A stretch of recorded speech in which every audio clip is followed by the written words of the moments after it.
Hi mga guys, it's me again, Irish Warde, a content creator and also a mom. For today's video, tara, samahan niyo ako sa panibagong araw ng buhay ko. Araw nga po pala ay cleaning day dito sa greenhouse dahil nga sa bagyong Christine. Kaya naman abala ang pogi kong partner sa paglilinis. Kaya naman tuwa ang baby Sherry dahil naglilinis ang papa. Papa? Papa. Papa? Papa. Papa. Mama. Mama.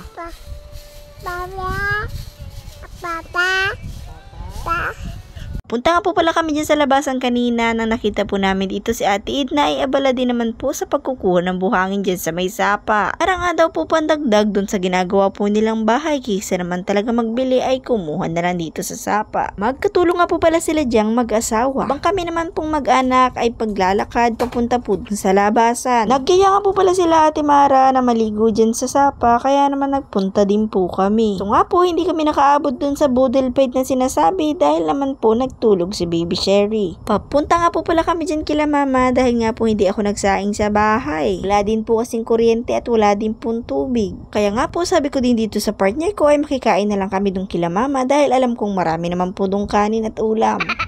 Nariyan na nga po pala kami kila mama ay agad naman po ni mamang kinuha si baby Sherry. Nakakatuwa nga naman talaga itong batang ito dahil naman nakakalakad na siya at tuwang-tuwa na po ngayong araw. Ala nga po kahapon ay hindi po yan naglalakad at hindi din po yan tumatawa. Nandito na po pala kami sa sapa namin at sila Ate Mara naman po ay naandito sa may tabi. Nag-uusap at nagkakasayahan nga lang naman talaga sila. Mga po pala yung mga kabarangay na babae dito sa amin. Kung na pong isa-isahin dahil medyo marami po kayo.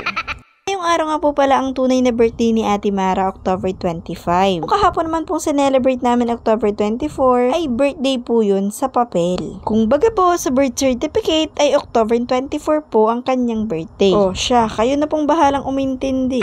Sa part nga po palang yan ay kanina ko pa hinahanap yung partner ko kung nasaan na. Abay sa dami nga naman po talaga ng tao, abay nalito na ako kung nasaan na po talaga yung live-in partner ko. Nakakatakot, baka iba na ang sinisisid dyan sa ilalim. Habang wala po pala si Papa niya, andyan naman po yung anak ni Rowelyn para po laruin si baby Sherry. Ay naman naispatan na naman ang camera ko yung Papa niya, tuwang-tuwa na naman dun sa sapa. Ito naman po palang anak namin ay nai-stress na talaga yung mukha dahil gustong-gusto na talaga lumangoy dyan sa may sapa. Ay naman po sinabihan ko yung partner ko na tumukad ka na at ako naman ang maglalangoy. Abay ayaw po talaga nitong tumukad, pumunta pa talaga dun sa ilalim dahil magsasabon muna daw siya. Kung hindi nyo po pala naitatanong, abay may lifeguard po pala kami dyan sa taas. Shoutout nga po pala kay Ate Princess na lagi daw po nanonood sa aking mga vlogs. Sobrang lalak naman po talaga ng loob ko dahil kahit small content creator pa lang po tayo, ay mayroong nakaka-appreciate ng aking mga vlogs. Especially po sa aking pamilya dahil andyan po sila palagi nakasuporta sa akin. Sabi nga po niyan, sipag at tiyaga lang po para makamit mo ang tunay na tagumpay ng iyong buhay. That's right!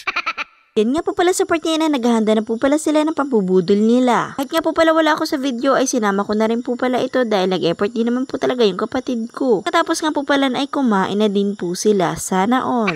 By the way po, maraming salamat nga po pala sa mga nag-follow sa akin at yung hindi pa po nakakapag-follow, please follow, like, share, comment sa aking comment section at huwag niyo pong kakalimutan, Irish Warde Vlogs. Thank you so much.